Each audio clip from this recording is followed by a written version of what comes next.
Hello, wealth hackers. Welcome to another episode of the Truth About Real Estate Investing show. My name is Erwin Cito, bringing you the truths about real estate. I thought I would have more time to enjoy my kids, especially my daughter before she grows up. Then I find out from Cherry, my daughter. I find out from Cherry that my daughter has her eye on two boys in her class, and two other boys have expressed their interest in her. What? Yeah, she's 5 years old and about to turn six. The great thing about turning six is she's now old enough for Brazilian Jiu Jitsu classes, so I'm more than motivated than ever to enroll her. Brazilian Jiu Jitsu, or BJJ for short, is a martial art, a main staple of UFC and MMA fighters because of its effectiveness and reliance on leverage over size, strength, and athleticism. Uh, BJJ is actually a great analogy for how to run a business or real estate portfolio, efficiency and leverage. The schedule is the schedule for BJJ classes is a bit challenging, as our clubs classes are on Mondays and Friday nights at 5 p.m. But at least they're only 15 minutes away, and without all that equipment, travel cost, and hockey. And as much as I like hockey, I'm a Leaf fan. I'm a hockey fan. Team Canada's playing. I'm probably watching it. But I'm not a big fan of sitting in cold rinks. Plus, my daughter's gi probably costs less than a pair of hockey skates. Thankfully, as a wealth hacker, Cherry and I, for the most part, have much control of our schedules without long commutes. To stir the pot, Cherry informed me that all four boys from my daughter's class are invited to her birthday party. Now, if you want an inside look on how my nanny mind works, as soon as she told me that, I was figuring out plans for her future birthday parties to be at my daughter's BJJ club. Why? Because I figure if kids know my daughter can take care of herself, then the bullies will think twice. Planning ahead is big for Cherry and I. It's why we invest in real estate, invest in ourselves, and in our businesses. Speaking of planning ahead, we're already planning for the Wealth Hacker Conference of 2020. Thank you to everyone who provided their input on who would rock their world as a keynote speaker. We have offers out, not one but two, and we'll hopefully have announcements soon to coincide with the release of early bird tickets at early bird prices. Do stay tuned here and on my email newsletter. If you're not already on it, well, that's just silly, as you can stay informed when we are offering training classes, street smart tours, special promotions, and notified when new episodes of this podcast come out. Go to www.truthaboutrrealestateinvesting.ca. Again, that's www.truthaboutrrealestateinvesting.ca, and enter your name and email address. It's that simple to stay on top of the best wealth hacks Canadian investors and entrepreneurs are up to. And this week is no different. We have a top producing real estate investor, elite trainer, mortgage broker from Mortgage Alliance. And her name is Claire Drage. More importantly, she was the lead sponsor of the Wealth Hacker Conference of 2019, so obviously she has great taste. Claire has been an active member of the mortgage and real estate investment industry for more than 30 years. She has experience from all sides of the industry, from managing over 140 properties in Spain to growing her own successful mortgage brokering business in Canada. She has consistently been in the top 1% nationally with Mortgage Alliance, and recently has grown a team of agents, the Win-Rose Group. Claire has a passion for educating and sharing her expertise, from new investors to sophisticated landlords. Claire and her specialized Win-Rose Group team specialize in helping real estate investors develop a comprehensive strategy from purchasing their first investment property to their 100th. The Win-Rose team focuses include the cost of funds, asset protection, minimizing tax burdens, aligning acquisitions and exit strategies together with ensuring access to cash. According to Claire, cash is king. Cash flow is even better though. Claire, and I'm sure Claire agrees. Claire loves sharing little-known secrets such as how to be a banker with RSPs, LIRAs, TFSAs, or wholesaling strategies for those with no capital. Claire guides her clients through the entire investment strategy, whether you are a newbie or a long-term investor. So without further ado, I give you Claire Drage. Claire, Hey! thanks so much for coming on the show. Thank you so much for having me. Thank you for being our lead sponsor as well for the Wealth Hacker Conference. Such a pleasure. Amazing event. Like, oh my gosh, I don't know how you guys pulled it off, but you did. And I'm sure there was a lot of paddling under the water, if you like. Oh, yeah. And, I've actually shared a bit on this podcast already that this was the hardest thing we've ever done. And I don't know why we're doing it again. Hey, I always say as a mother of two boys, it's like childbirth. Yeah. It sucks and it hurts, but for some reason we just do it again because the end result is very rewarding, right? The analogy I've been giving is it's similar for anyone who has one or more than one kid. The first one was the hardest, right? Yes. And then by the time the second one comes, it's like, oh, this is, you know, the routines, you already have all the supplies, you've been through it before. And then this is a real estate podcast, so it's no different with real estate. Your first property is always the worst. Like we tend to make mountains out of molehills. The example I give is, oh, the tenant's giving me notice that they're leaving. Like, you think that's the end of the world as a novice. Yeah. Right? Yeah. And there's no different for event planning. A large amount of sales gets done the last 4 weeks before the event. and you're so right. And it's like anything, you can rinse and repeat afterwards. I mean, you think back to, learning to ride a bike. You didn't just jump on and ride off into the sunset. There's training wheels, and there's going to be things that don't go as planned, or the learning curve is not necessarily put into the timing. When you think, okay, I've got 4 or 5 days after I put my offer in, or actually worse, you actually get your offer accepted, and then you're like, holy smokes, what do I do now? They actually said yes to my offer. Yep.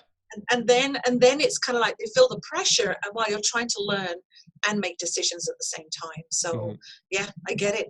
I see it every day. Yeah, because you're dealing with the money. Yes. Yeah. So for folks who don't know, to buy real estate in most cases, anyway. Right. So for those who don't know, Claire is in the mortgage industry, both for private lending and for getting people regular mortgages. Like, Claire, can you explain what it is you do? Yeah, absolutely. So I'm the CEO of the Windrose Group. I'm a mortgage broker and team leader. My background is, I'm originally from England, you probably tell from the accent. And actually in 87, it was quite a, a pivotal year, if you like. So in 87, I turned 21. I got married to my soulmate, and we moved to Spain. So in that 1 year, that I would call that one of my key point years, if you like, we made some big changes. So I actually moved to Spain with my husband. We were there for 11 years. We were actually in the Canary Islands, in Tenerife, one of the small islands of the Canary Islands. And we had property management and a real estate company, as well as an industrial laundry. So in that sort of 11 years, my husband and I were running it. Our boys were born there. And after about 11 years living on a small island in sunshine, sounds fabulous, but trust me, I got a bit of island fever. So we looked for other opportunities and moved to Canada. Actually landed in Calgary in 1998. Should have watched Cool Runnings before we moved to Canada, but that was us at the airport, and got into mortgages and real estate here in Canada. And, so right now I have a team. I'm licensed right from BC to Ontario. I have a team of 80 agents, and extremely blessed to not only have a core focus with real estate investors. I rewrote and actually still teach the creative financing course for Rich Dad Poor Dad. And a large majority of my personal book of business, and also the elite group that I train within my team, is with real estate investors. And as a mortgage broker, it's the key thing for me has been, when you specialize in an area, you really have to specialize in it and help that first investor buy their first property, right to, they're buying their 18th, and how do we continue to grow strategically and not get capped out? So with all of that, I am so thrilled that I am the top female mortgage broker lead in Mortgage Alliance, the company that I'm aligned with across the country. So number 1 woman, and number 7 in the country as of the end of November. So I'm very proud of where I've grown, and a majority of that is working with real estate investors. I love them. Fantastic. I love real estate too, so a bit biased. Fantastic. Claire, Dave, we're just going to take a quick pause. Claire, is there anything rubbing the mic? No, because it's on my camera. Okay. I'll try and keep my hands still. How about that? The camera's shaking. Oh, that's probably because I'm moving my hands a lot. It's not. Okay. I will keep my hands quiet. Okay. Because I can see it slightly bobbing up and down. That's me doing this. Oh, okay. Okay. All right, fabulous. Okay. All right, let's restart. You mentioned Rich Dad Poor Dad. They are mainly in the U.S., so your education is it's still it still continues. So I recorded all the online version of the complete 3-day creative financing course, and they're still using it. So they're still doing like their online versions, and they're doing some alumni and some kind of mixed sessions, but it's all run out of the US. Right. Fabulous. Yeah. I'm a, from the conference, you can tell I'm a big Robert Kiyosaki fan. Yes. How did you get into that? You know what? It started by one of my very, very first clients when I opened up my brokerage in 2007. Was someone who worked in real estate or just was, had a lot of properties. And they first introduced me to Rich Dad Poor Dad. And I went to the 3-day. And as my mortgage brokering business grew, I was asked to be a guest speaker at like their rent-to-own course and then their wholesaling course. And then before I know it, it was, oh, you appear to know your stuff. Will you teach the creative financing course? I'm like, fabulous. I love to teach. I love to educate and teach. I really feel that that's a way that we can help our clients make a good decision, not by telling them what to do, but by educating them. And I won't lie to you, I looked at the content of the existing course material and found it amazing, but just not Canadianized. So I would say I did Canadianize it and make it more sort of relevant to, for example, almost a full day was on vendor takebacks. Well, vendor takebacks are amazing, but you're not going to get a vendor takeback necessarily in Toronto. No. Buy a mobile home in Alberta. Or, Yep, I've seen that deal. So I kind of needed to Canadianize it a bit more and make it relevant more on the education of financial fitness, the banking system, all the terms and conditions that we're not always made aware of when we obtain a mortgage. It's not just the rate, in my opinion, it's also the terms and conditions that go with it. Right. I've actually seen this among clients where they got locked into fabulous rates, but they were locked in for 10 years and the penalties were atrocious. Horrific. And I always, a client will often say to me, what's your best rate? Yeah. And my response quite often is going in or coming out. Oh, that's good. Because, your interest rate going in might be amazingly low, but then if you need to break it, and 82% of Canadians break their 5-year mortgage. Really? That high? 32 and 38-month mark. So if you're one of those 82%, then the interest rate they're going to use to calculate your penalty to get out of the mortgage could involve tens of thousands of dollars. So rate going in or rate going out? What would you like to talk about? Yeah, with the market going up so fast, do you actually know why people are breaking their mortgage that quickly? For my context, the market went up so much, people just wanted access to that money to go buy more property with. And I think there's two, and you're absolutely right, there's two different components. There really is the real estate investor that is looking at accessing equity. So why tie into a no-frills mortgage with a high penalty if you know you want to refinance? So real estate investors, we constantly want access to our equity to continue to grow, especially if there's forced appreciation, created appreciation, and just the market is appreciating. So it's an opportunity. So when we need to know we want to do that, quite often I want to talk to my clients about structuring the right product up front. So if we can build in a line of credit component as well as a mortgage, that as the equity grows, you can access the line of credit, it's a different product mix up front. The mortgage portion might not have the best rate, but it does have the best flexibility to access equity if that's your plan to grow your portfolio. But then we kind of look at the regular homeowners. The first-time home buyers. How many times people move up, job relocation, just want a bigger home. You start at the bottom of the ladder and you just want to keep building up. Then people aren't thinking about when we're going to leave this home when they've just put an offer in their dream home. But I think about myself. Not only have I moved country 3 times, but also, how many times I've moved. And who says you don't need access to money, or you lose your job, or something happens and you need access to capital?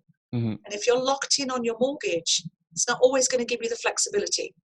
Right. I've been heavily variable for a very long time until just recently. I know. Me too. Yeah, same. I did. October this year, I locked in my variable, I've always been a massive variable, proponent of it, because it's always been fabulous. But fixed rates, variable rates, they have different economic data points that drive the interest rate. So, when we look at the overall economy, the variable rate, the prime rate's obviously 3.95 at the time of this recording, but the challenge is the spread on the discount has been really shrunk. So, right now, fixed term's lower than a variable rate. So if the product fits with your strategy, if this is your dream home, you're going to live in it for the next 10 years, maybe a fixed term rate's going to work. You can always take it to the new property. But if you're a real estate investor, and it's a buy and hold strategy, and we add a line of credit, take a fixed term. Fixed cash flow, 30-year amortization, if it meets your short and long-term goals. And that's the key thing. You've got to adapt your mortgage to what your goals are. Right. It's funny, as I get older, I find everything is more and more everything is a custom solution. Yes. There is truly no one shoe that fits all, no one piece of mortgage advice that fits everyone. For example, my situation is we went largely fixed because we can't get more mortgages. so we can't, there's no point for us to refi anything and just pay interest on that money because you can't get more mortgages for more property. So that was the decision why we converted a large percentage of our portfolio to fixed rates. But that's not the right advice for everyone. I couldn't agree with you more. And I think it's also, when we have consultations with our clients, we're really talking on why they want to buy real estate, because we need to align the financing, and also what is the exit strategy. If your plan is to buy 5 properties, that strategic lender placement strategy is going to be so different to someone who wants to buy 18. But each property you buy, is it single family? Is it duplexes? Is it buy and hold? Is it BRRRRs? Is it commercial? Yeah, rent to own. There are so many different strategies that we need to really align. It's a long-term plan, not a short-term quick fix, because banks give you money when you don't need it. Trust me, when I quit my 6-figure corporate gig, I didn't quit till after my refinance came through. Oh, you probably shouldn't say that out loud. But plan ahead, because banks give you money when you don't need it. So just a bit of planning, and that's all I would say as any real estate investor or even someone in doing the stock market is you just got to have a plan. Plan ahead, and it makes it just much easier when you need to access capital. Right. And to your point, I think it's a big regret for almost every investor who went full time is they didn't use as much credit as possible before they gave notice to leave their work. Yes, it's just smart leverage. If someone says to me, I want to buy real estate because I want to quit my job, so then the response to that is, how much do you need per month in positive cash flow, presumably, or additional income source in order to achieve that? If that's $4,000 a month, well, then how many properties? What's the strategy to hit that? And what's the timeline? If it's 5 years, or is it 3 years, or is it, I want to tell my boss where to stuff it Monday? There's going to be so many different stages people are at. We've just got to plan. That's all. Just got to plan. It's just probably useful talking to you, since you're already talking to so many investors. You see all the numbers. Because, for example, my wife's an accountant, Sherry. That was what defined our investment strategy, because we do resets every once in a while. Like, we did a lot of student rentals. Now what should we do next? What's our next property going to be? And she sees everyone's tax returns. And the people that are making the highest ROI were people with legal basement suites. So yeah, what do you think we were doing? Exactly. And I think that's, a lot of people lose focus on why they're buying real estate, because we're not buying real estate because we want to own homes. No, not at all. We don't want to own bricks and mortar forever. It's what is the reason why, and then just aligning the focus and sticking to it. What I like about what you said, which I only wish more people would do, is you reset. Is it's okay to have a goal, have a focus, and then just revisit that every 6 months or a year to see if you're still on track. But also the market can change. I mean, if you have like 8 Airbnbs and then suddenly that city is putting in new guidelines and bylaws that it can only happen on a principal residence, And if you do, your property taxes are now 3 times as much, for example, like that's a different, now you've got to shift. You've got to be nimble enough to, one, keep a focus on your portfolio. Don't assume that someone else is managing it for you. You've got to be your own comptroller. Like I'm really heavy on that. You've got to keep an eye on the bottom line.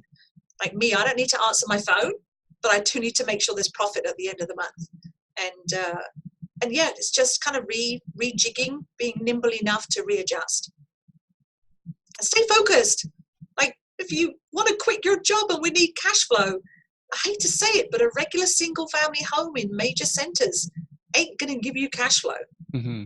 And, I mean, I've talked to you before that my opinion of cash flow is the real actual dollars in your bank account at the end of each month. It's not including capital appreciation or mortgage pay down. Right. To me, that's the icing and the cherry on top. Mm-hmm. The cake is what you're going to live on. So, but like you say, legal basement suites, Airbnb, rent to own, mm-hmm. mostly where you're going to get positive cash flow in a single family home. Mm-hmm. Mm-hmm. And then we don't have to necessarily own real estate to have cash flow, because we haven't even talked about private lending yet. For example, I have friends of mine who are especially on the higher end of the age scale. So real estate investing, like owning property, didn't necessarily make as much sense to them for their financial situation when yield was more important to them. And for anyone who actually owns even legal duplexes, houses with legal basement suites, you can often get better yield even on a first mortgage, on a private first mortgage, than you can on a real estate property within a major center that's within an hour drive of Toronto. You're so right, and I think the key thing is going to be, I always think that any real estate investor needs one or all of 3 components: time, money, or an expertise. So, if I'm in my 50s or 60s, maybe I don't want to, we all know bricks and mortar is a good solid investment over time. Mm-hmm. So I always kind of say you can own the bricks or you can loan on the bricks. So if I don't have much time, but I have money and I maybe don't have that much skill, then maybe being the banker for a change and just loaning on the bricks, just like the major banks do. Mm-hmm. Maybe you want to sit on your own green comfy couch, as an example, and just do what the banks have been doing for centuries, mm-hmm. and just loan on them, be the lender. So no tenants and toilets. Mm-hmm. But hey, if I'm in my 20s or 30s, I've got lots of time, I've got no money, I've got a bit of skill, maybe flipping is going to grow my capital. But that's not what I want to do at my stage in life, being on the older end of that scale you just mentioned. I'm thinking more about time is money, and if my money can make me money, then that's a win-win for me. It's personally what I do now. I've had property management. Mm-hmm. We looked after 144 properties. We've owned real estate. And as we have moved, and it wasn't Airbnb. We were lucky enough, we only had new clients or tenants every week, not every day. Mm-hmm. But now we're into just being the banker. That's primarily what my husband and I do. We do promissory note loans and private lending. And I think that's important to work with someone that's also doing it themselves. Can you elaborate on promissory notes and private lending? Yeah. So there's 2 types of sort of, opportunities where you can basically lend on real estate and not own it. One is in a private mortgage. You are registered on title and you're either in first or second position. You can be third, fourth, fifth, sixth, 10th if you want to, but I personally don't do those. I will only look at first and second mortgages. And you're registered on title. You're also named on the property insurance policy. And with my office, we do 2 extra levels of security as well. We do have a general securities agreement drawn up and signed with the borrower as well, which basically just gives us the right to pursue any other real estate or assets should there be a default and loss. And it's not reliant just solely on one property. The reason why that's important is a lot of the private lending we do are for flippers and people doing that BRRRR strategy, the buy, rehab, rent, and then refinance. So if they happen to do a flip that doesn't go so well, we want to make sure our lender has got a little bit of extra security to pull on with any other real estate they have in their portfolio. Mm-hmm. It means we can keep the interest rates and the fees low for the borrower and create a good win-win, because we have to balance between cost of funds for the investor as well as return for the lender. And the fourth thing is we'll always do an assignment of rents on title, which means that if the borrower defaults, then the lender has the right to collect rents from any tenants. Now, we didn't used to do this, but with a larger, Airbnb getting, stronger STR, short-term rentals, as well as if the exit strategy changes. If someone planned to flip and then the market softened and they couldn't flip, they decided to rent it out. We do want to make sure that our lender can collect the rents if a default situation occurs. So private lending being the banker, you've got security as real estate. Annual returns range from 10% on first mortgages, 15% on second mortgages. And of course, there's kind of legal repercussions you can follow in order to force the sale of the real estate should a default occur. Mm-hmm. Now, promissory note loans. So promissory note loans is not typically something I bring up in the first conversation I have with a potential lender because they are higher risk. A promissory note loan is almost kind of like, it's a 2 or 3 page document. The one that we have that I've created has been through at least a dozen lawyers. So there are lots of clauses in there to protect the lender. But they're typically sort of a 6-month term. You're not registered on title on closing, but you can put a lien on title at any time default occurs or there's any concern. So you do have the right to register a lien on title. They tend to be shorter term, so only 2 to 6 months versus 1 year on private mortgages. And the monthly payments and the annual return are 15 to 17%. Now, the promissory note loans work really well if people have a small amount of money. Maybe you've got 20 or 30,000, you want to be the lender, it could be an option. Now, without getting into too much technical detail, with promissory note loans, you can't use registered funds. So you cannot, there's a grey area. So, it's not grey, it's black and white, but I'll touch on it. So you can't use RSP or your LIRA, RESP or your DSP. You can technically use your tax-free savings account, but the interest you earn is not tax-free. It can't go into your tax-free savings account. But you can recontribute what you take out the following calendar year. So I don't recommend people use TFSAs for promissory note loans because what's the point if it's not tax-free? We'd rather use it on private mortgages. So the biggest difference I would say with both of them would be they both have legal repercussions if there's default. For example, a client is defaulting on a promissory note loan, or I have any concerns. It takes my lawyer 45 minutes to register a lien on title. So I'm protected. I'm at least on title of the real estate that was named in the promissory note loan agreement. But here is the bottom line, the big difference. So both of them have legal repercussions if you default, borrower defaults. But with a private mortgage, you can force a sale.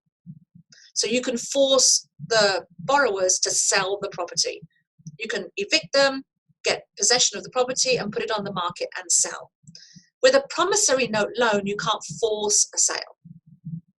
But you do have a lien on title, which means when they sell it, your lien must be made whole. This is all fascinating stuff. It's like amazing. But I'll be honest with you, despite everything I've just said, people always ask me, well, what happens if things go wrong? Mm-hmm. So one, we want to be proactive to make sure that we minimize when things go wrong. And then when they do go wrong, we want to act fast and be efficient. So how do we be proactive? So I won't lie to you, we pre-screen the borrowers like crazy. Like we paper them to hell. There's 5 C's of credit that all the banks, all the lenders will use, and they will all have a different weight on those 5 C's. So most of the banks will use your credit rating, the collateral, property, capacity, which is your ability to make the payments, and also your capital, how much equity is left in the property. Now, all those are important when you're being a private lender, but there's a fifth one that the banks don't pay that much attention to, but we do, or I do, which is character. We need to be able to measure the character of the borrower. So what I mean by that is if they're borrowing $200,000 on a flip, and, I ask for a complete package. I want employment letters, pay stubs, notice of assessments, T1 generals. I want a scope of work. I want after repair comparables.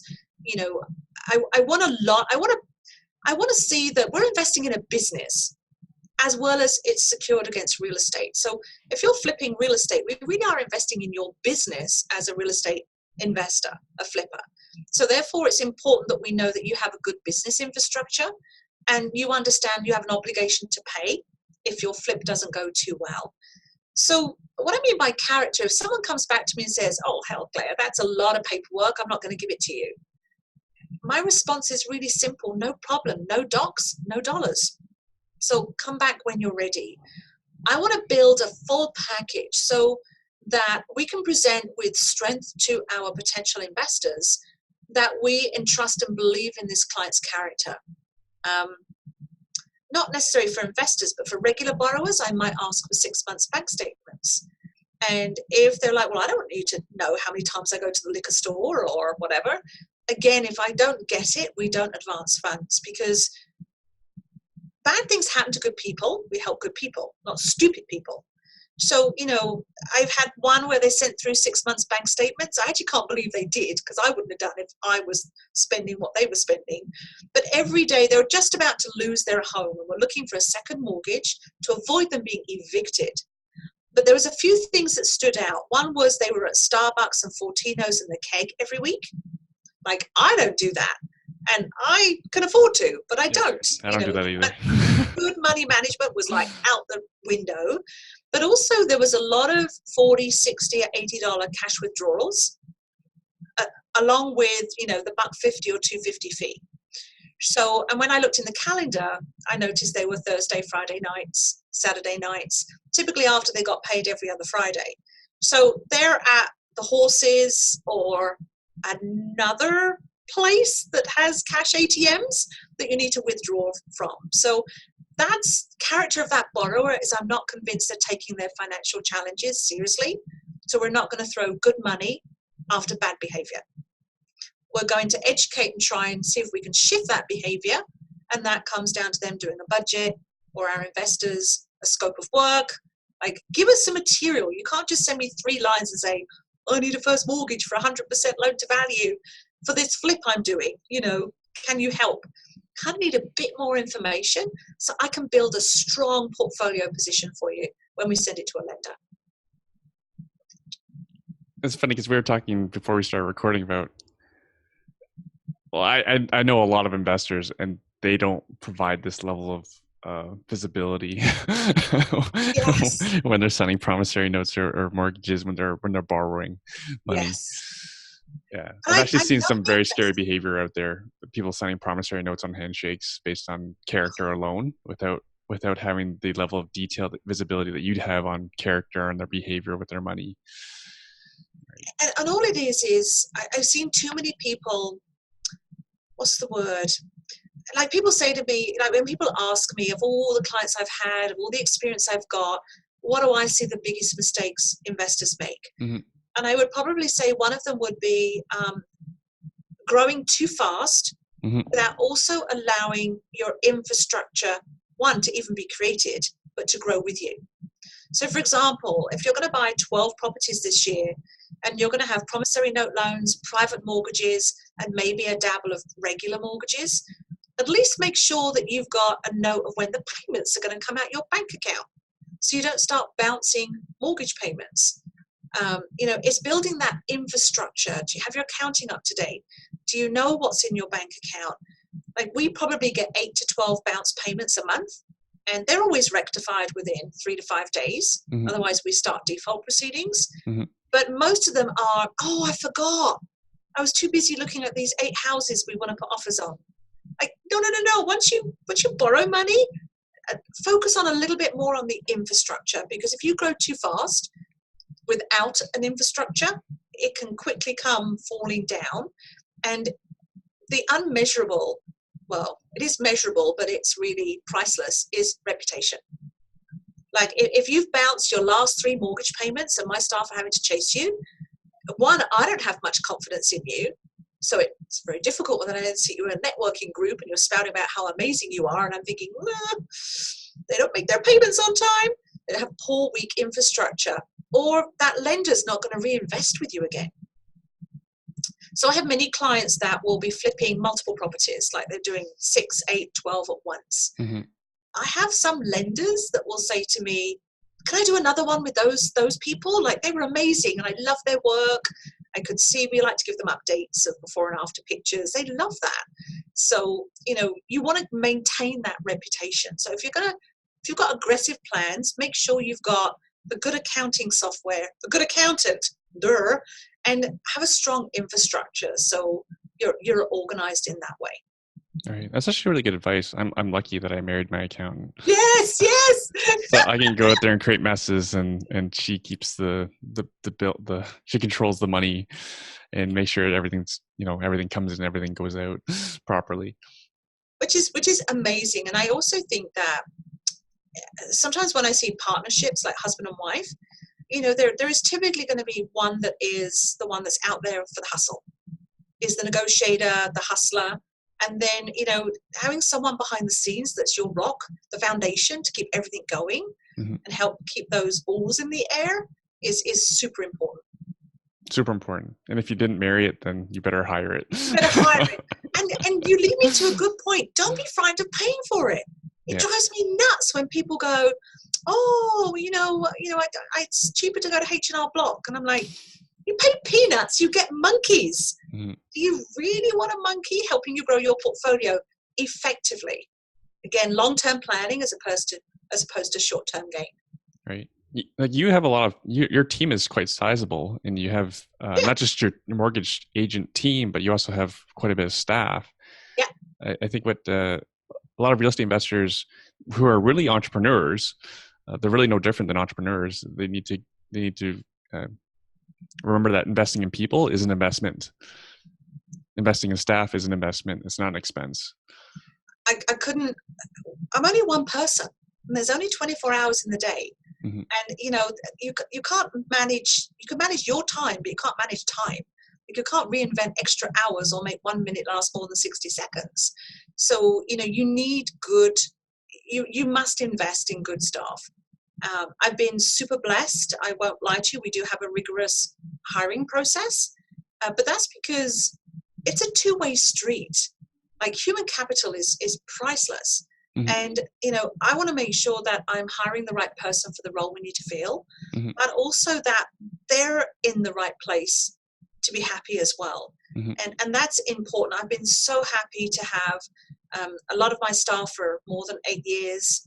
They never leave, which I think is awesome, which must mean I'm doing something right. It's a good sign. But it's also, I think also a lot of people, like, I'm the CEO of my company, and I'm a mortgage broker second. I'm a business owner first. And don't get me wrong, when it was just me, it was me, myself, and I, all 3 of us, we agreed on everything, but it was just me. But the minute you hire one member of staff, if you're putting them on payroll and you're on staff, you got to remember it's no different to you owning a large corporation. They need annual reviews. They need, check-ins. Is there anything they need? Any other training? Like, you want to send your staff on training.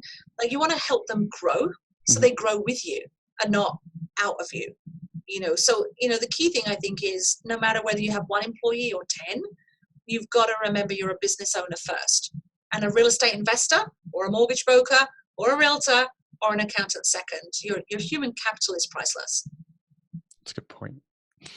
I have an annual review for someone today, so I think we're supposed to have a Zoom call, but I'll probably make the drive out over lunch.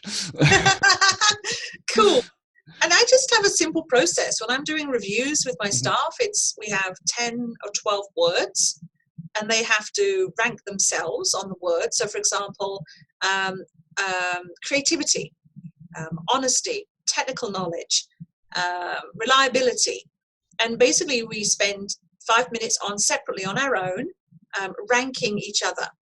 So, they say where they think they are, and I'll also comment where I think they are. And then we compare notes. So it becomes like reliability. What did you comment? Oh, I think I'm a 6 because sometimes I'm late.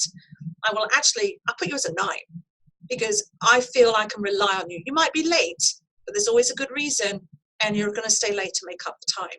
So you actually your employees, maybe I shouldn't share this publicly, but typically we always rank ourselves less than other people do. And so it becomes a good discussion point, right? As opposed to, let's just shoot the breeze for an hour and see if we agree. After the conference, Cherry and I we went straight to the constructive criticisms for the conference and each other, especially my own presentations, because I had much more talk time. Yes. We were actually quite hard on ourselves, and then even at the after party, like we had our friends were there, clients, so the feedback was all friendly. Right? You're just being polite, and then the social media and email was just overwhelmingly positive. It was like, okay, I guess we did a good job. Only then do we allow ourselves like a pat on the back because we didn't think it was real. Yes. Well, it's like anything. You think back to your wedding day or any big events, like it feels like almost out of body. It's surreal that you don't always remember every moment, right? And we're always hard on ourselves, I think. But I liked what you said earlier about you want constructive criticism because we never stop growing, right? The minute we think that we're amazing, then it's just our ego on the stage, not your authenticity. So, wanting to continue to grow and perfect, I think is huge. Right. And then for people who like this podcast, go ahead, post anywhere you want. If you have criticisms, just email me. Or email Sherry. Yeah, email Sherry even better. Claire, you mentioned earlier that it sounds like you guys are receiving payments for privates from the borrowers. Yes and no. If I'm the lender, then of course. Yeah. So my philosophy has always been, if I'm going to educate a potential lender to loan their money to one of our borrowers, that as a mortgage broker, I shouldn't just be, well, let's just set it up. I'll get my broker fee and off you go. Right. If you have a problem, call your lawyer. Because I believe that's the most common model, is it not? It is the most common model. I've decided in my business not to do that for a number of reasons. One is a lot of our borrowers are real estate investors, and they're using private money for flips and burrs. So it's short term, rinse and repeat, rinse and repeat, rinse and repeat. So I want to maintain control of the borrower and their plans to continue to grow, so we can keep the funnel of money open for them, so they can continue to buy and acquire and have economies of scale. So if a pre-authorized debit isn't set up with the lawyers, then we have a special email address. The payments come to us. We do not deposit them. We forward them on to the lender. I'm not an administrator. We don't deposit the funds and then forward them. We just simply forward the e-transfer to the lender. But it's the monitoring and tracking. Because again, I hate to say it goes back to character. I had a borrower yesterday who was complaining about having to pay an NSF fee. I'm like, the bottom line is you signed 8 separate documents that highlighted your payment date. And we send you an email after closing to remind you of your first payment date. And we send you an email 4 days before your first payment date and every payment after that to remind you to either send it or have enough money in your bank account. If you choose not to read those or ignore those, then again, I'm going back to that character and that business infrastructure. Then I have concerns, because if you're not managing your mortgage payments, how are you managing your trades and, the progress of your portfolio? So, to me, my reputation is huge, and this might sound terrible, I'm a bit of a control freak, but the fact is I feel like me and my staff need our pulse. We need our fingers on the pulse all the time. Because how can I be an advocate for private lending if I don't have good stats and good idea of potential defaults? So we do babysit, but that's because we want to protect the lender and we want to continue the flow of money to the borrower so they can grow their portfolio. Mm-hmm. So that generates two questions for me. One is do you have a suggestion on, because for example, in my experience, almost everything goes over budget. It takes more time than you expect it to. Yes. Do you have suggestions to borrowers how much more they should be borrowing on top of what they think they need? Absolutely. So, well, yes and no. So, I mean, I've heard everything from just double everything. If it costs 50, make it 100. If you think it's going to take 6 months, make it a year. Mm-hmm. So what I always say to my clients is, first of all, on the private financing side and typically also on the promissory note loan side, we're going to set them up for 1 year. It's going to be a 1-year term, fully open after 3 months. So basically, if it's a private mortgage we're doing, they basically don't have to worry about it other than make payments for 1 year, giving them enough time if it doesn't sell, or right now, if you're buying now and flipping, we've got the winter, we've got the holiday season, we've got, seasonality. You may be taking a bit longer to list and sell it, or for us to maximize the new appraised value in maybe the late spring, early summer next year, depending on the market. So timing wise, we're always a year. You can pay it back early. Who cares? There's no penalty after 3 months. We want you to pay it back early because then we can just rinse and repeat. But when it comes to dollar amount, I would probably say I have no formula other than it needs to make sense. So, I don't know the exact numbers. I don't need to know. That's the real estate investor and the contractor's role. But, if you say it's going to take 3 weeks and cost you $40,000 and you're redoing a kitchen and the basement and all the flooring, I'm going to question that doesn't seem reasonable for the cost.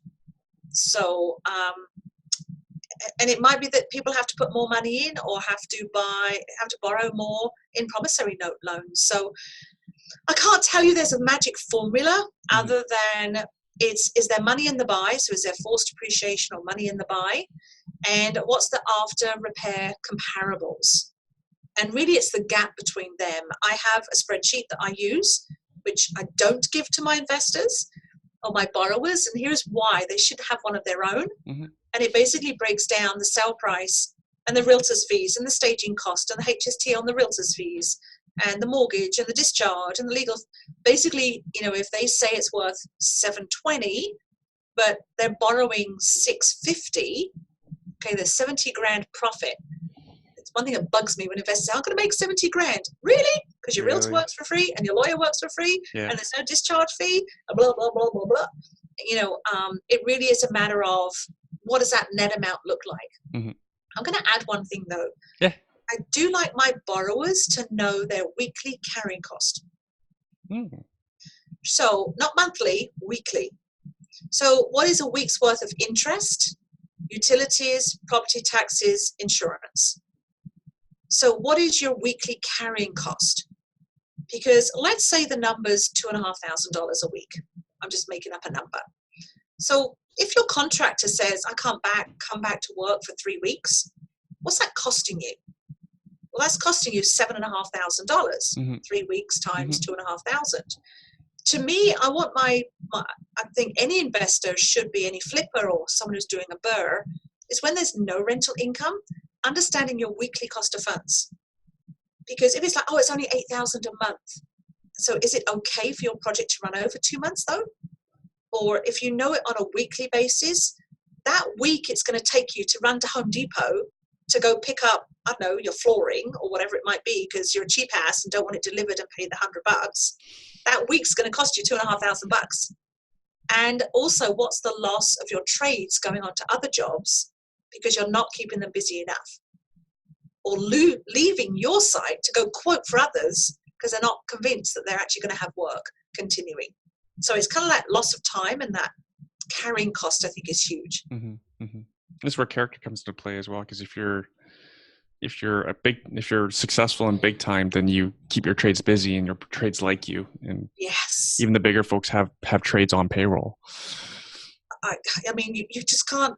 We've all heard horror stories of trades, and it's so important to have good trades you can rely on if you're not doing it yourself.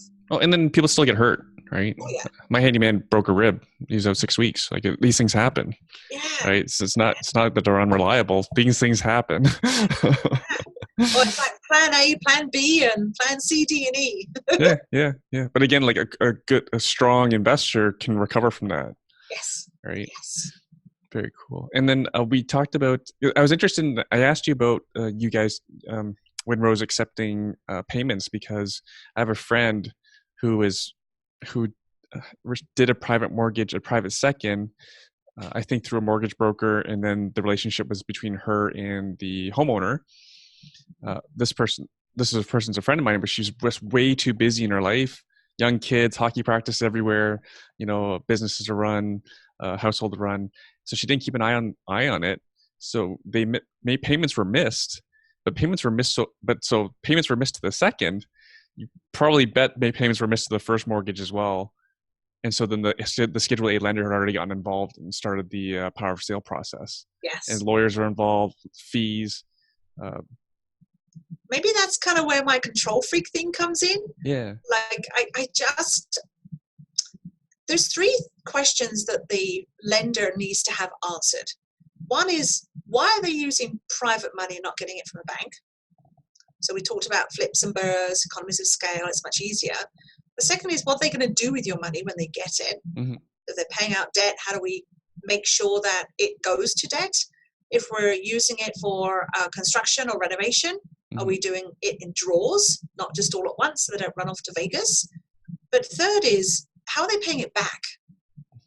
And so for me, in order as a good broker to be able to answer and track that last question, I need to have regular contact with the borrowers. And they're accountable to me. Mm-hmm.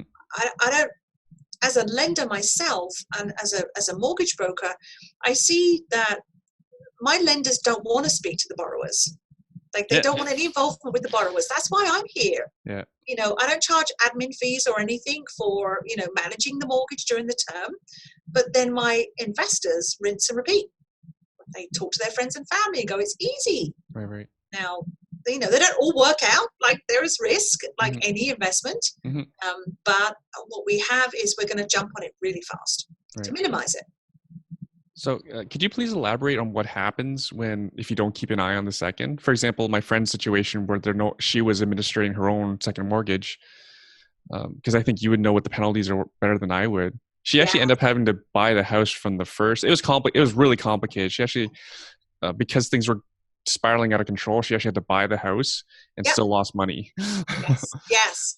So it will depend on the province that the property is in, because every province is different. Mm-hmm. So you can do sort of foreclosure right across Canada, but then you've got judicial sale versus a power of sale. So the bottom line is, within 15 days of deemed default, you can start legal action. So it's within 15 days. So deemed default could be, payments. So if they're due on the 1st, it's not paid good by the 15th, you can then send out the demand letter through your lawyer, got 45 days to make good, or it goes the whole process, and they usually take about 60 to 75 days to be evicted, and then the property sold on the open market. And depending on which way you go, you're either taking title and selling it yourself, that would be a foreclosure or a judicial sale, mm-hmm. or the borrowers still own the property, and that would be a power of sale. Most people, in Ontario, we go power of sale because it's faster. In Alberta and some of the other Western provinces, we'll typically go judicial, which means you are taking title, you're actually owning the property. But the other 4 defaults, though, or deemed defaults, would be property tax is not paid. So you'll always get notice of that if they're in default. That's why I like them wrapped into the mortgage payment. Property insurance. So property insurance paid up to date. And in Ontario, it's actually mandated that all property insurance companies must inform all those registered on title of any lapse of policy or default on payment in writing. The other one would be condo fees, if applicable. They need to be kept up to date. And the 5th one is the property well maintained to a suitable standard. which doesn't mean the lender's going to check to make sure you emptied your dishwasher and cleaned your toilet this week. It really is more if you've got cat lady or someone that's, dumping used cars on their front lawn, right. Hoarders. that could be deemed default. If you're impacting the marketability and the value of the real estate that your security is, then that can be deemed default as well. And then how bad, what would the Schedule A bank do to you if the borrowers, what does the Schedule bank do to the borrower if they miss payments? Because I don't think many people know this. So they will. We've all lived blessed lives. I know, everyone pays on time. Like there's unicorns and fairy dust everywhere, right? So I mean, the reality is, so the process is, it doesn't matter whether it's a Schedule A bank or a private lender. If you're late, so typically when you're late on a payment, so first of the month, your NSF, your payment bounces. So the banks will typically try 2 more times to try and get the money out of your bank account. So they'll typically try 24 hours later and then 5 days later. Of course, adding their NSF fees to that withdrawal. Because sometimes it could just be timing. The money didn't hit your account. I've had clients where their employer screwed up on their payroll and it was delayed a day or whatever, right? So they will try and pull it out. If after that, they will typically call. There's typically a phone call. But at 15 days, most lenders are pretty good at then immediately just getting a lawyer to send a demand letter. And when that lawyer sends that demand letter, you're now incurring legal fees, will be added to the balance that you owe. And you've got 45 days to make your payments up to date. And if after 45 days, now remember now we're 60 days after the first of the month. So at that 45-day mark, if you don't make good, then you're typically given 30 days notice to evict the property, to leave the home, so that the lender, first mortgage lender, or whoever has triggered the default. So for example, I have one right now where the first mortgage is in good standing. They defaulted on our second mortgage. We started foreclosure proceedings. So we will now take over the first mortgage and own the real estate because it's Alberta, it's judicial sale. So either first or second position can start the default proceedings. But who's going to get paid when the property is sold first? Right. And believe it or not, guess who gets paid first? First mortgage. Taxes, actually. No, even ahead of that. It's what people forget. So this is why I have this spreadsheet about who's going to get paid. So the first one is the lawyers. Oh, yeah, of course. So all the lawyers get paid first, then the realtor, then property, CRA, property taxes. The realtor gets paid before CRA? I'm surprised they won that battle. Because they can't close, right? Like if you sold the property, you entered into a contract, you've typically got the deposit in your trust account with your brokerage, right? So you're part of that transaction. You're very close to the lawyer when it comes to like hierarchy. Score. So condo fees, property taxes, CRA if they've liened on title before the first mortgage holder. So that just kind of leads into such a good reason on why we paper to hell. We want to make sure taxes are paid, property taxes are up to date, really create that character reference so that we can ensure that borrowers make good. And we don't want them to lose their home. Like we don't. Right. I will decline borrowers. Like I had one last week and they were looking for a new second mortgage to replace an existing second and third mortgage. And they're like, she worked in a retail store making $32,000 a year. Like there is no physical way, unless she's selling something on street corners, she can make a payment. So we're just creating a Band-Aid that's not going to cover up a big fat scar. So in that case, I wouldn't proceed. I'm not doing anyone any favors. I'm setting them up for failure. Right. Crazy. And then one in the case, so my friend's case was the problems spiraled out of control because the borrower wasn't paying the first or the second. Yes. What would happen in your case with your clientele if they have the second? Who's paying for the first? So basically, the first can go into default, but the minute the final legal transfer occurs. So for example, in that particular case, it's a matter of who starts the legal proceedings first is the one that controls the process. Ah, got it. So if your friend was, they really, if you're in second position, you're still behind everyone else. But if you're in second position and you start the legal process, you do have the option to try and protect the equity position you have by taking over the first mortgage. Right. And that could mean taking over the payments and or replacing it with, just literally taking it over, like assuming it. Right. So that you're protecting your equity position. Right. And if you're a control freak, I think that's what you do. and maybe it's a property you do want to own. I mean, we don't tell people to loan on real estate so you can own it. Yeah. But if that appears to be the better option, because it's the legal fees can get horrific. And property management fees, like if the first mortgage, if your friend's in second position and it's the first mortgage holder that controls the foreclosure process, trust me, they've hired a property management company that's going in twice a week and they're cutting the lawn and they're blah, blah, blah. And that's like a couple of grand a month and their legal fees, and that's eroding your equity position. So I think for the listeners' benefit, when the bank's lawyer, property manager, all those things are involved, if you think your legal fees and property manager is expensive, wait till you see these. Because they only hire the best, who charge the most. Oh, because they're highly reliable, right? Yes. It's almost always the case. Just like the insurer, they usually hire someone, a very reliable contractor, and that comes with the price. Yeah. Right. Yeah. So this is all fantastic. I personally enjoy these geeking out conversations. Me too. I think my friend's case was the legal fees were like tens of thousands. Oh yes. Average foreclosure will typically cost between 10 and 15,000 per lawyer. So if you're in second position, you've got the first mortgage position's lawyer, and then you've got your own lawyer. Yeah. And remember, I've got a massive amount of respect for lawyers. You always have to remember every single email you send, every single phone call, billable hours. Billable hours. So keep your questions short and don't shoot the breeze with your lawyer. It could cost you money. So before we were recording, we were talking about flippers and private money and stuff like that. I actually had I've had private lenders message me and ask me if I'm interested and stuff like that, saying, oh, it's so passive. So it's like one-on-one. There's no intermediary. There's no mortgage broker in between us is their plan. And they said, oh, it's so passive.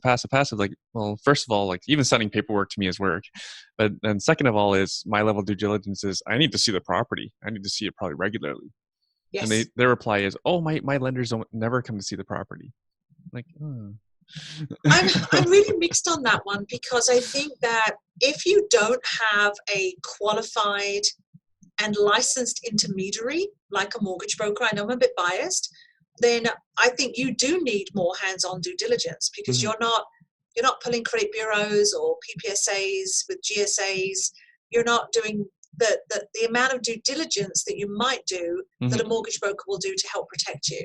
Right. So I think that if you're going to do it direct, a site visit would probably be good. But regular site visits. Regular. And I don't know. I'm always mixed, because I'm going to play devil's advocate here. Yeah. Are you entering into a partnership? Right. Where it's more of a handshake and just sign this paperwork? Yeah. Then really it's a joint venture, and you just happen to be their lender. You need regular visits. But if you're going to collect an application form, all their tax returns, their whole portfolio, their mortgage statements, if you're going to do like what a broker will do and do a full analysis to make sure they are a good borrower and meet those 5 C's of credit, then you should be able to trust your mortgage broker, and you should never need to go to see the property. Yes. When I'm saying when there's no intermediary, no one who's actually babysitting, in a perfect world, they would have like a Nest camera pointing at the property, and that's all I need to check on. That would be actually awesome. That would be awesome. Wouldn't it? Oh, maybe it's an idea for yours. Because I actually know quite a few investors who are doing that for flips, renos, spurs, all those things. They have you can get them from Rogers. Just get a camera that's linked with on a cellular plan to monitor progress. That's a really good idea. I love that idea. That's actually fabulous. Mm-hmm. I think that my only comment would be, I think it's really important if you're going to be the lender and you're going to have an intermediary like a good mortgage broker Mm-hmm. facilitating it for Mm-hmm. you. One of the covenants, you only have 2 covenants as the lender, 2 commitments you need to make. One is to have the money available to loan when you sign the paperwork and not have it. And 2 is to give the borrowers quiet possession of Mm-hmm. their property. Mm-hmm. So often I'll say to my lenders, they're like, oh no, I want weekly visits. I want this, I want that. I'm Right, like, right. then this isn't right for you. Right. Maybe you want a joint venture partnership instead. Mm-hmm. Mm-hmm. Because you can't, like I'll have some clients go, well, I want to be able to drive by. I'm like, you can't drive by and then call me and say they haven't taken their recycling bins in. Right. Or it snowed last night and they haven't done their driveway. You're not allowed to do that. So it might not be a good fit. Mm-hmm. Mm-hmm. Yeah, I'm a bit of a control freak. This is why I don't. I wouldn't do private lending without an intermediary. That's my own personal opinion. Yeah, absolutely. And everyone's different. Like you said earlier, everyone's different, and it's important to be able Mm-hmm. to adjust to that. Right. Because I've been around long enough. One story that completely sticks in my mind is my friend was renovating their home in Toronto, and they hired a contractor with a lot of experience. That contractor happened to even do flips on the bridle path, whichever one's more rich, and had 2 properties on the go, like burrs, basically flips, whatever you want to call them. And then the credit crisis hit. It's 2007. He couldn't exit. What he ended up doing was he was taking money from them from their renovation and put it into those properties, and he couldn't exit. And this is what petrifies me about lending to flippers, is because especially ones who haven't been around that long, who haven't been through a cycle, they say, oh, it's all roses, you don't need to see the property, I can always pay you back. But the market isn't always easy. I agree, and I think that's why I really like the investors that are full-time. Mm-hmm. Because it is their business. They don't Mm-hmm. get paid until they successfully flip. Mm-hmm. Therefore, they've got the time to dedicate to it. Yeah. I do prefer those investors that are doing it full time, Mm-hmm. especially the ones that are also maybe the realtor as well, because they've got that market. And I would just always, I like my investors to have multiple exit strategies. Mm-hmm. Mm-hmm. So if it does soften, what is the option for rental income? Can you hold out for a year? What's your weekly carrying cost if you have to hold out for the market to turn or whatever? Mm-hmm. And I would agree with you, though. I think it also comes down to trust but verify. Mm-hmm. If you're not in the field like you are, Mm-hmm. you're relying on your power team members, your mortgage broker, your realtor, your appraiser, your lawyer, your accountant. You're relying on your power team members. But you've always got to kind of like trust but verify. If you are looking at comparable sales, are they realistic? Mm-hmm.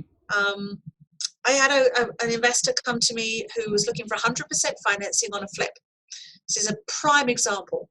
The property is not in Ontario, it's in a different province, and purchase price was 170,000. So he was going to flip it in 4 to 5 months for 260.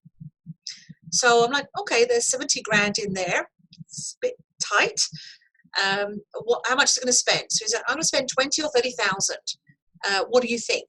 So when I looked at it was a condo. So, okay, red flag. Not red flag, but proceed with caution because it's a condo. Because one thing you can't control with condo is the condo fees. So, and marketability. So it's a condo. Didn't tell me the condo fees. When I found out, there was $780. So the condo fees would actually be more than the mortgage payment for the end user. Something's the building, wrong. it's stupid. The building's old. It was built in 1955. Hence, the condo fees are so high because now they're having to build in a higher reserve fund based on legislative changes, and the fact that the building's probably going to need some major work, and they're building the reserve fund accordingly. Also, age-restricted condo building, 55 or over, which means no buyer can get a default insurance on it. You must be over 55. And also in the bylaws, no rentals allowed. So you can't Airbnb it. There's not an alternative exit strategy. So, and there's a current property for sale. It happens to be the property across the hallway, like literally opposite, that's for sale for $249. That's done up to the nines. So I'm kind of going, something's not right here, because I'm looking at the exit strategy, marketability, high condo fees, can't be default insured, got to be over 55. Like, there are so many reasons on why this sucker could be on the market for 6 months or a year until they find the perfect buyer, and they can't rent it while they're carrying it. So in that case, I was only prepared to go 50% loan to value. You need to put in just as much as the lender is going to, because then you both have the same to lose. And you can probably guess what the investor said. No way. Oh, I'll move on. Yeah, good luck finding a lender for that. It's not one that I will, I will support. I will support 50% loan to value, but I wouldn't do any more than that. Mm-hmm. So I'll mitigate the risk by seriously lowering the loan to value. Mm-hmm. Loan to value on the acquisition cost, or? Yeah. Okay. Yeah. Okay. Yeah. But for listeners, that's a big difference, right? We're not talking about the exit value.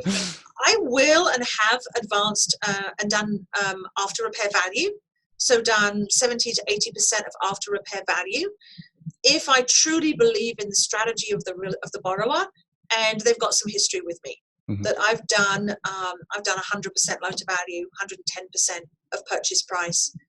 It really is going to depend on the strength of the infrastructure and the positioning that I've been given for the borrower. Mm-hmm.